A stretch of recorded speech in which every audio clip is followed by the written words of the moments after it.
Hi, this is Shanika Bridges Matthew with Shackles Off My Learning on Teachers Pay Teachers. And I'm coming here to show you how to use this individual student assessment data analysis form. I'm recording this with screencastomatic.com, which is a free way to record your screen.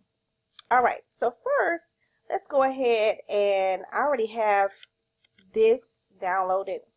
Okay, I kind of changed it around. So let me open up this PDF here that I just merged this PDF. Okay. Go to file. All right. So as you can see here, I have this document here. This individual student assessment data analysis form. All right. So basically, in the 21st century, we know that teachers are so accountable, super accountable for student growth. But at the same time, I feel like we need to turn the table back on the student. You know, they have to be responsible for their learning. So this document is just a way to get the students to reconnect back to, like, you are the master of your fate, you are the captain of your soul. So when I was working in the corporate world, we used to have this term called Kaizen, which means continuous improvement. We did a lot of study of Japanese culture and why they're so good with improvement, and their technology is really good. And I was like, okay, yeah, that's something that we need to connect to. Excuse me, that's my computer. All right, so I was like, okay, so let's make the students reflect back on each test, okay, and measure their own growth. So this data analysis form for students came here. So what I'm going to do, I'm going to snip a screenshot of this. I'm going to reduce this in size a little, okay, so I can have it all on the screen. And then I'm going to use my favorite snipping tool. Okay, I love the little snipping tool in Microsoft.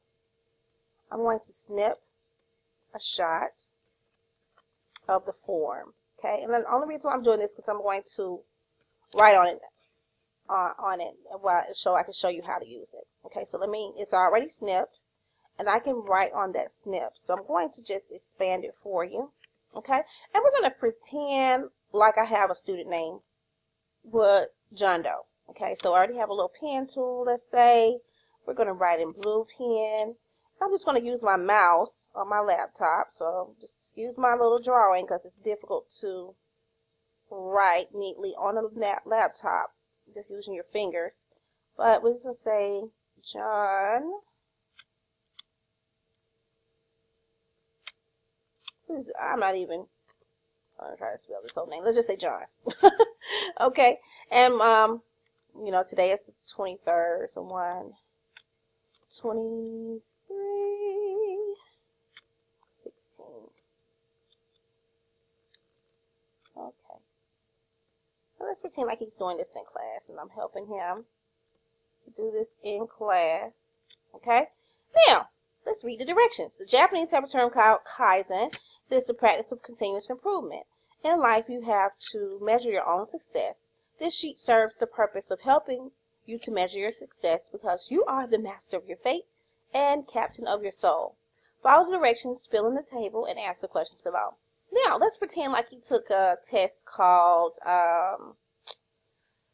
writing benchmark or something. So let's just say I'm not even going to spell it all the way out because it makes my hands hurt to do this on the mouse. Let's just say writing. Come on. Writing. Like I said, I am using my fingers to do this with my mouse, so please excuse if it's not perfect. I'm not perfect. Okay. Okay. Woo. All right. And the pretest score, let's say he made a 20 on his pretest. And that's fine. It's a pretest. It's not going to count against him. But we always want to do like a diagnostic of pretest first, and then we do a post-test just so we can measure growth. Okay? Now, post-test goal score. Now, that's a lot of information. Kids get confused because they don't like to see a lot of writing. But it says the formula that we're going to use to calculate your goal score is 100 minus your pretest score. And so the difference equals the difference times 0.7 equals your goal points plus your pre-choice score equals goal score. And then we have an example here. It says 100 minus 30 is pretest score equals 70, which is your spread, times 0.7. So that's going to equal 49 plus 30 equals 79. That's your goal score. So let's see here. Okay, so we have 20. We're going to subtract 100. So 100 minus 20 minus 100 is going to be 80. So we're going to say our difference is 80, and then we're going to multiply 80 times 0.7. So let me get my calculator here. Okay.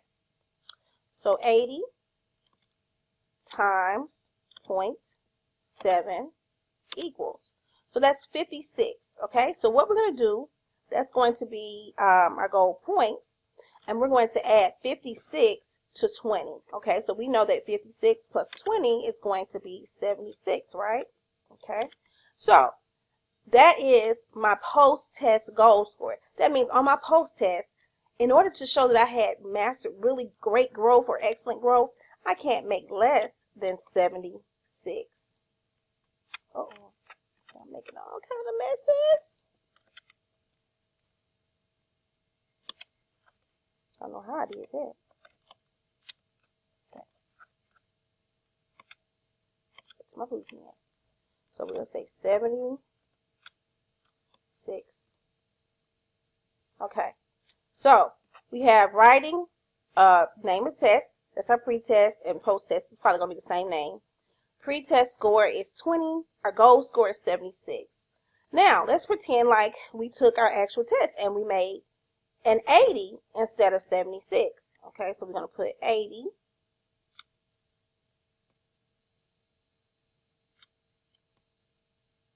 It's our post-test score. Yay! We know we exceeded our goal, and that's excellent. So we had a great gain, and that looks great.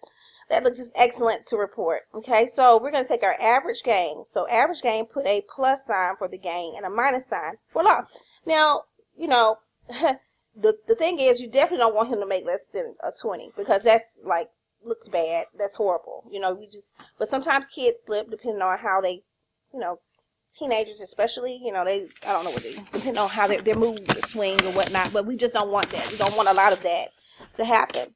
So in order to calculate the gain, we're going to take your post-test score, which is 80, and subtract it from your pre-test score, which is 20. Okay, so we know off the top of our head, 80 minus 20 is going to be 60. Okay, now that you have your gain, I do apologize. Yeah.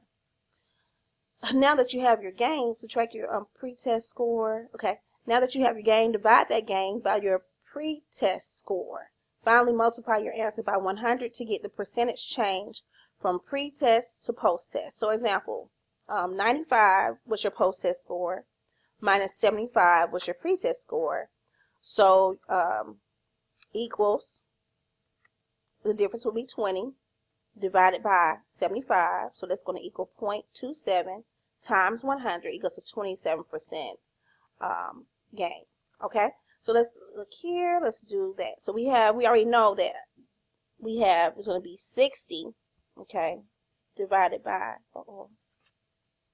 sorry, doing a lot of funky things here. All right, so let's go back. So to calculate gain, take your post-test score, subtract it from your pre-test score. We did that. That's 60. Now that you have your gain, divide that gain by your pre-test score. So we have 60 divided by 20. 60 divided by 20. Okay, let's see if that's right. So post-test, so yeah, 60 divided by 20. Okay, and then equals 3. Okay, multiply times 100 equals 300% gain. Wow. Wow. That's some good growth. That's some amazing growth. So we're going to go straight. 300.